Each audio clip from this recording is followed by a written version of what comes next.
Hey, what's up, everybody? Welcome back to another episode of The Real Heroes Show. You got Cory and Nick. We're here with you as always. And in today's episode, we are talking big time spoilers on an absolute dazzler of an episode that Mythic Quest provided to us this week on Apple TV Plus. Again, big spoilers for this one. If you haven't seen this episode, please go over to Apple TV Plus and watch it, and then come back and see us. Nick, this is the second time in the last hour I've asked you this, but how are you doing? Doing even better now. Even better. Yeah, even better. We've recorded our Loki reaction video. Yes. So I got the hype from that, and continuing the hype train, just a different show.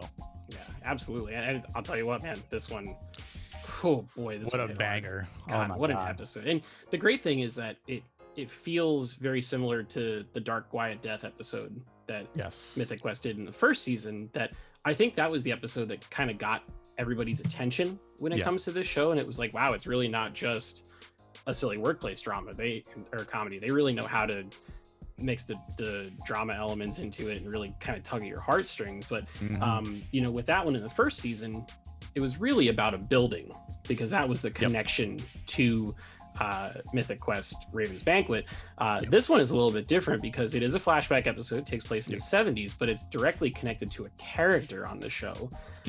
One that up until now has really just been there for like straight comedic relief, and of course I'm talking about good old CW Longbottom. So we finally get the opportunity to see CW's backstory, how he becomes the person that he is, how he ends up working for Ian over at Mythic Quest. And directed by Rob McElhaney, written by Craig Mazin, who, if you're unfamiliar, he wrote Chernobyl, which is a phenomenal miniseries that's over on HBO. He also played Saul in this episode, which I thought was pretty cool. So, but yeah, enough fun facts. Nick, I know you love this one, so please just hit me with all of your positive emotions. Man, I'll tell you what, I know you watched it before I did, and you said something to me about it, and my expectations when I saw that this was a flashback episode, I'm like, oh. Yeah, okay. And it's supposed to be this good? Okay, let's see what happens. I feel like we got a 25-minute masterpiece of an episode here. I definitely think in my book, this might be the best episode in Mythic Quest. Really? You think so? At least for me, it's better than Dark Quiet Death? I think so. Okay. I think so. I know that's more expansion based with Mythic Quest as a company, right? As a game. Yep. But to think this is based on someone's life and their character, their story, but also how other people and their characters kind of come together, right? Like, if the way I like to think about it is if Ian never met or never got to find CW Longbottom, or what if CW Longbottom had passed away before this, the company in the game, all that, the lore that goes into Mythic Quest would have been completely different. And who knows at that point, or maybe never even happened. Right, or never even happened. So a lot of what we see, the importance goes really, really in depth into CW Longbottom's character.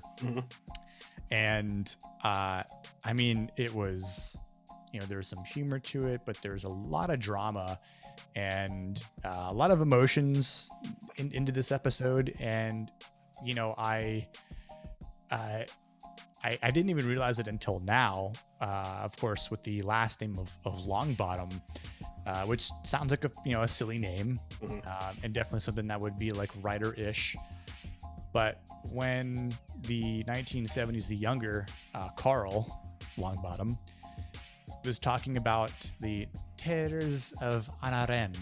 Yeah, not tears, tears. Not tears, or not Anaren, it's Anaren. Anaren.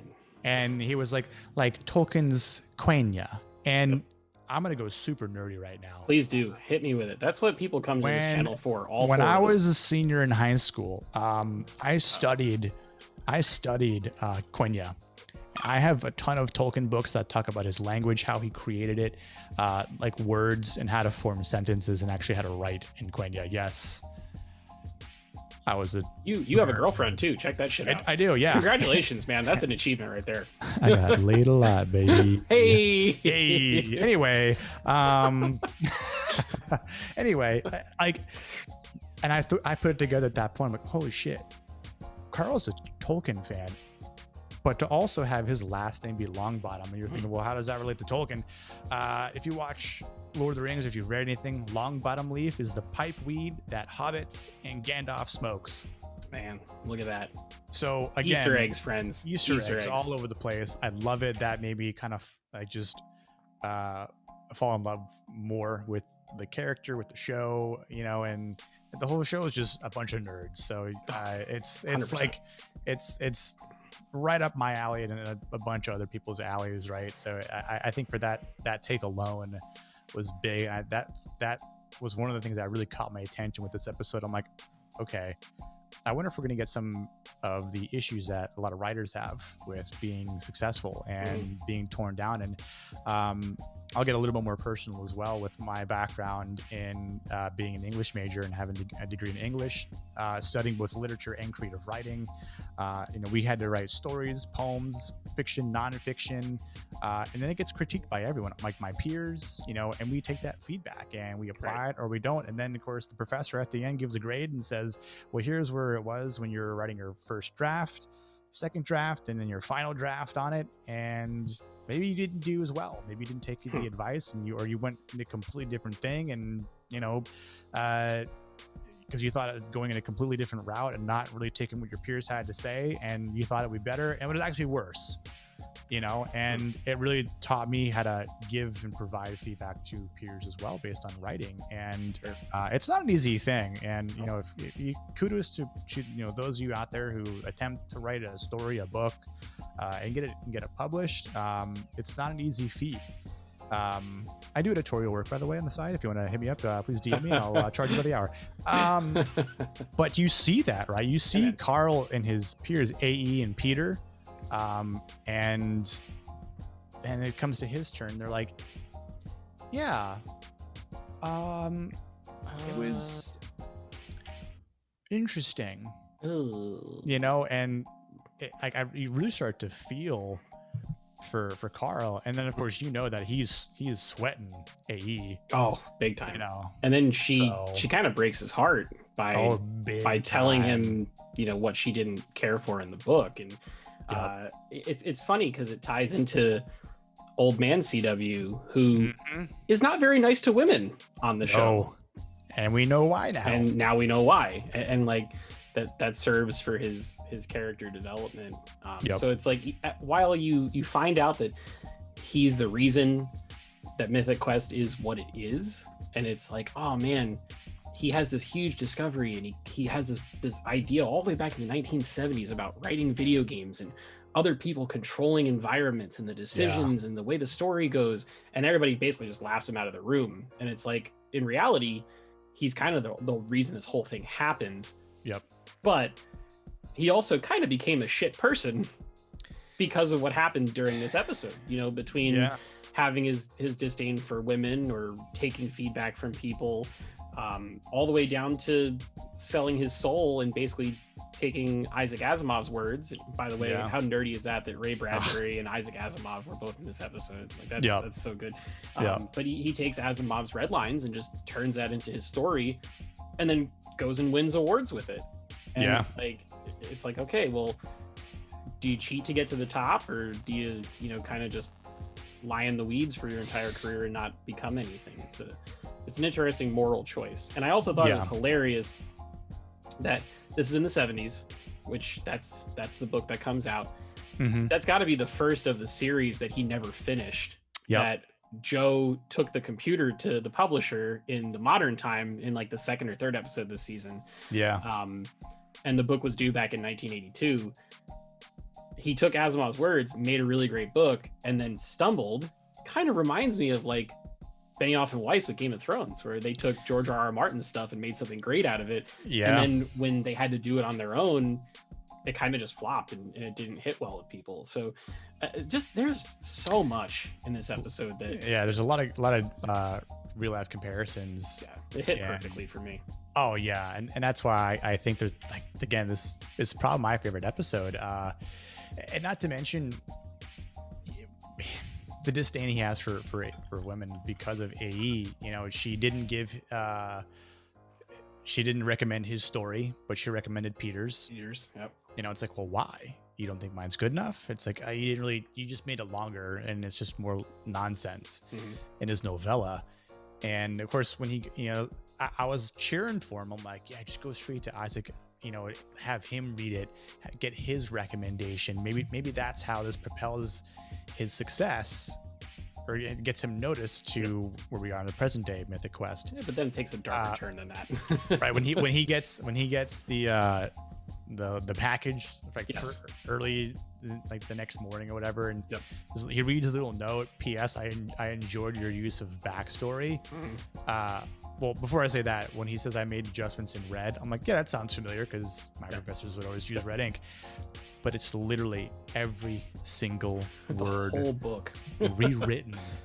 And I felt so bad for him. I'm like, oh my God, like I don't really know what that's like because I haven't had something completely rewritten. But you know, when you get that sort of feedback that you don't like because it's something you're passionate about that you write, like he was super passionate about the tears of Anna Ren, like to the point where it's like, no, it's tears now.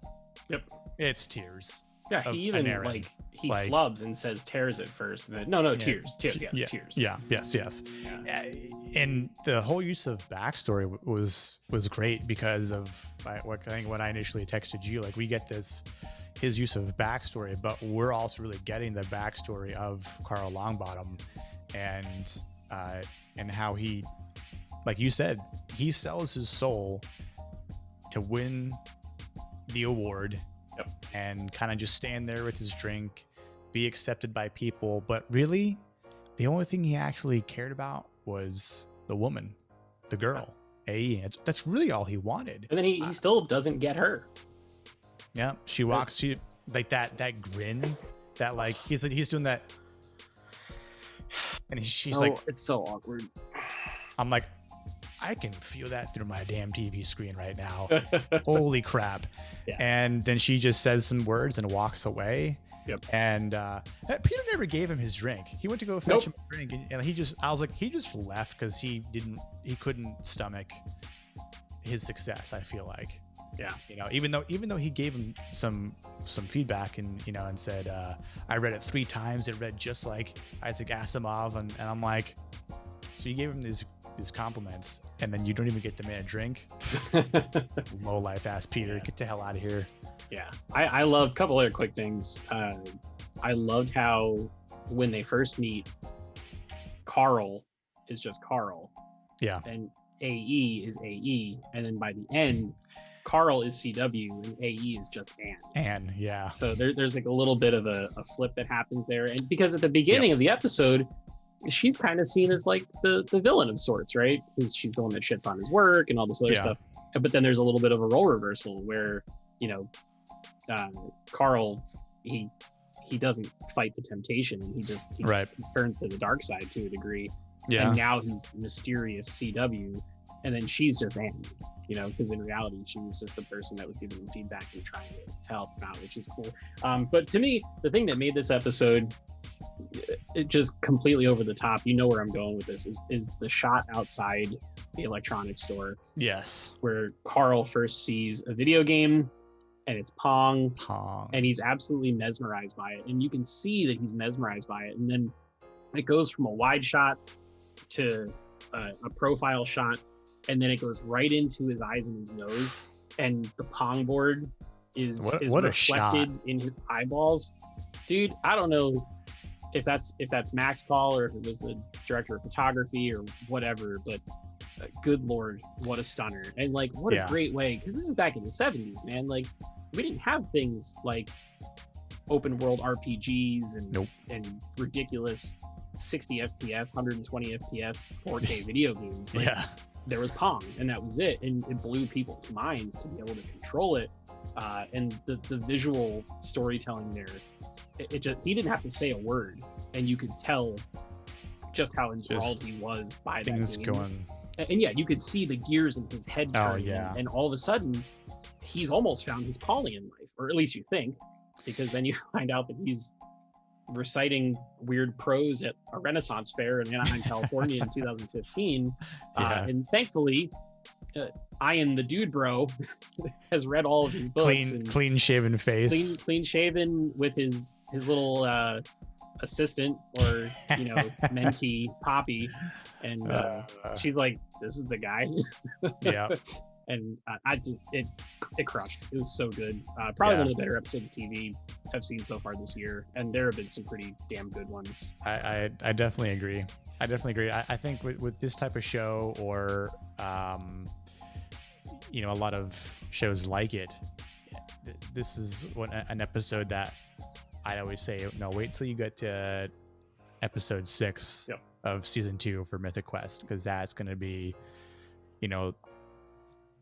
an episode you will not expect, but you won't forget it. You won't forget it either, and you're going to end the episode and go like, holy shit. Yeah, I remember last year when I first started season 1 off of friend's recommendation.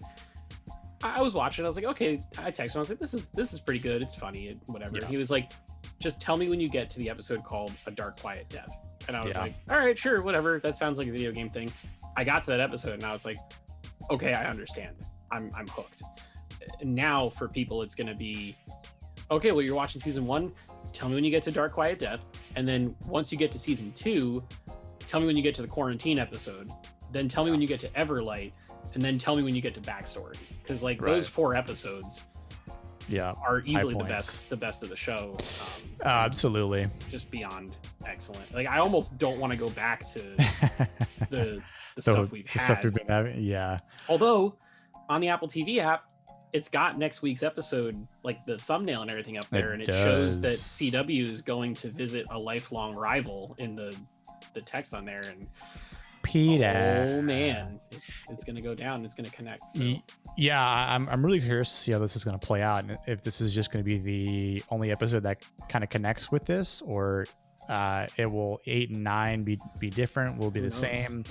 Either way, my liking for the show has increased a little more now because of it. I was already on board, but same thing with. A Dark Quiet Death, right? I didn't expect that episode to happen when it did, but when it all played out, I'm like, oh damn, that's so damn cool. And kudos to Rob McElhenney for directing this episode. And I mean, dude, he knows what he's doing with TV. That's for damn sure. Yeah. And then of course, again, like we mentioned earlier, Chernobyl. Craig Mazin, he wrote a killer script for this one. It's so cool for Mac, because with this show he gets to do stuff that he could never do over on Sunny. Yeah. Because Sunny is such a goofy, out there, different type of show, and it's almost like slapstick comedy every episode. This one gives him the chance to kind of get out of his comfort zone and do some really cool dramatic stuff. So we only got 3 left for this season. Tim Cook, I'm speaking directly to you now as a former employee of your company, and Nick is a former employee, and Kevin was a former employee as well. Please greenlight this show for a 3rd season. We all need 5. We all need more Mythic Quest. Yes. If a morning show or whatever that other thing is can get 3 seasons, then Mythic Quest can get 3 as well. So, yes. All right, out of 10. I know you're going high on this one, but the number. I'm going to at least I think I initially said a 9.5. I think you did. Yeah, I was like instinctively or instantly 9.5. That's what my instinct is saying. Down from the episode. Where are you at now? 9 for sure. Okay, yeah, I was going to say 9 for sure. And I don't know if the final 3 will outdo this one, but I'm giving them the benefit of the doubt and not scoring this one higher. At the end of the season, I might revise that if those aren't as good as this, and then put it up to a 9.5 or 10, because it just exactly. If the next 3 episodes aren't as good, then I'll retract this 9 and do a stat correction and give it a 9.5. All right, but we'll see. Well, there it is, friends. A great episode of Mythic Quest. Sadly, we're into the the third act of this show coming up next week. We only got 3 episodes left, but we will be covering all 3 of them, and then probably doing a little post-mortem video to talk about the entire season. So we'd love to hear from you if you've watched this episode. Let us know what your thoughts are on it in the comments section below. If you'd like to support this channel, please like the video, subscribe if you're new, turn on those notifications so that way you don't miss any future content from us. And until next time, we'll see you guys in the next video. Peace.